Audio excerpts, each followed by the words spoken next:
So this video is more or less an introduction to how Fusion works as a CAM software. And how we're going to demonstrate that initially is just showing you how we can program both of these parts and how Fusion looks at this, which in the past has been very different to how the CAM softwares have looked at their model. So for programming this first part, what we're going to do is just make a first setup. The body's already selected. Stock is already set up with some fairly good values, 25 thousandths on the bottom so we can grab it. And now we're going to right click on this and then just go to create from template, and I've made a couple of templates here. You can even see that my Fusion trial has expired, so I just downloaded this to make this video, and this is how long it's taken me to do it. I've made two templates, so we'll select the first one. Now the idea behind this software is that you can have some very generic settings, and Fusion utilizes the model. It's called a model-centric CAM tool. What does that mean? Well, opposed to softwares in the past that have used like feature-based, hey, is it a bore, is it a pocket, is it a hole, is it this or is it that, so then I can give you the right tool path, almost like a bunch of canned operations. So model-centric programming really means that Fusion leans on the model pretty heavily, where other softwares lean on features. So this makes Fusion really nice and intuitive because in your setup, you defined your stock, but you also told it your 3D model. And this is why 3D modeling is so important going into programming. So with our template, we just had a predefined roughing operation. It's not really complicated. It just says go from the top of the part to the bottom of the part. Right? That is a very generic setting, right? Same thing with horizontal. It finds all the horizontal surfaces, finds all the 2D walls, the bores, the 3D surfaces. It spot, drills, threads, and pockets.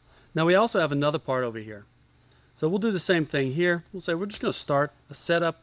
It's pretty much defined right now. Then we'll right click, say create from template, setup 1.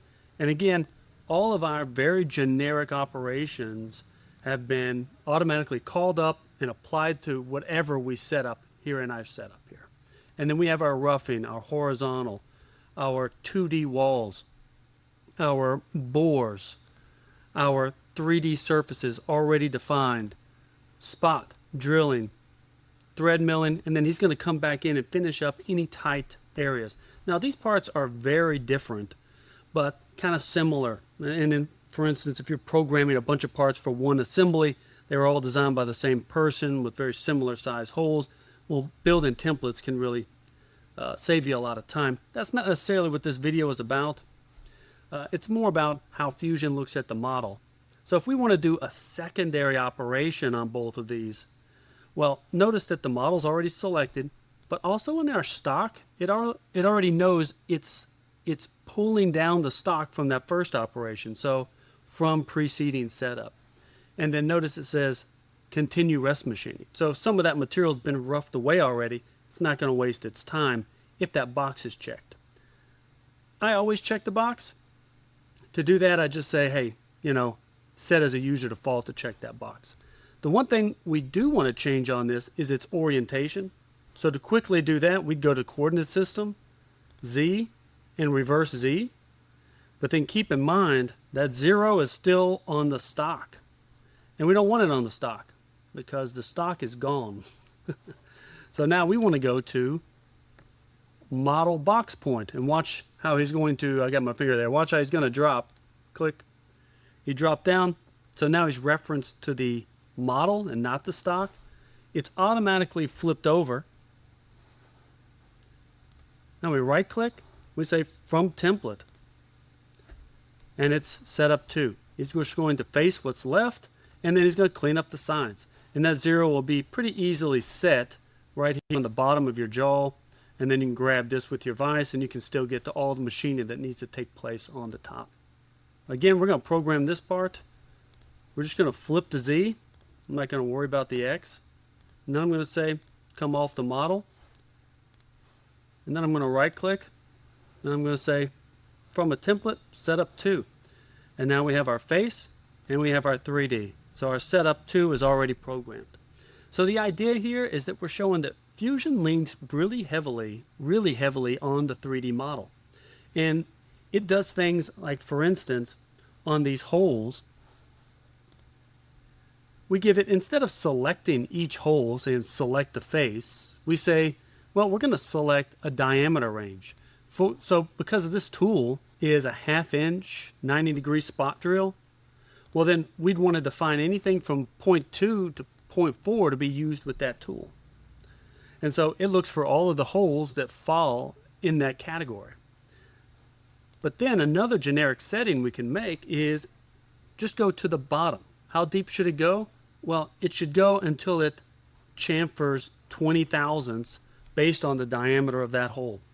So that's pretty slick. And you can change it to, you can go to the bottom of the hole, or you can go to the stock top, the model top, all these generic settings. So when you can go in here and you can make everything really clean and adaptable to multiple models, just like what we've done here. And for the 3D surfaces like this, let's start with the walls. How did we have this operation just clean up the walls? Well, we said we defined a slope or an angle. Right? So horizontal is 0 and 90 degrees is perpendicular. So we said anything from 80 degrees, 80 degrees, to 90 degrees. Anything within this window. And we can tighten that up and say, you can do 88 degrees for all I care. And that way, if there's any draft angles, we'll notice pretty quick. Now, we did the opposite for all the other 3D surfaces here. When we go to geometry, we gave it a slope boundary or containment of from horizontal, 1 degree up, right? 1 degree to 89 degrees. So anything within that window would be viewed as a 3D surface. That's why we get these nice breaks on all these radiuses.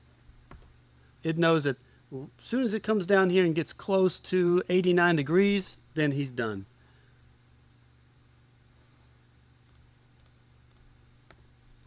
The thread milling, we had to be a little bit more specific on this.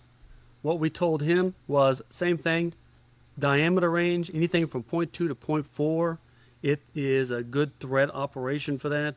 And then we told it go down 2 diameter depths, which is basically what you would do with an M8. You'd go about 16 millimeters deep with the threads on that. And you want to calculate a little different, a little bit more, because you need to compensate, because it's touching off from the bottom of the tool. You'd want to make sure the thread actually got down to where it needs to go.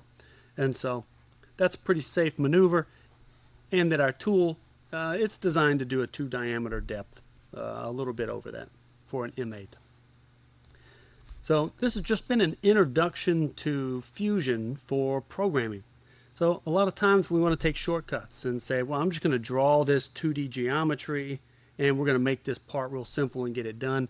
Really, the shortcut when using Fusion, because it's model-centric, is have a 3D model and use the 3D model. Now, you can apply all kinds of things in here, like your fixtures, your machine, and all of it is assembled the same. So we look forward to getting more into that. So definitely want to check our website, cnctutorials.com, for more content like this. And also, we're going to be making more content for YouTube here in the future. If you did like this video, comment, let us know what you liked about it, what you'd like to see, subscribe to our channel, and we appreciate you for watching.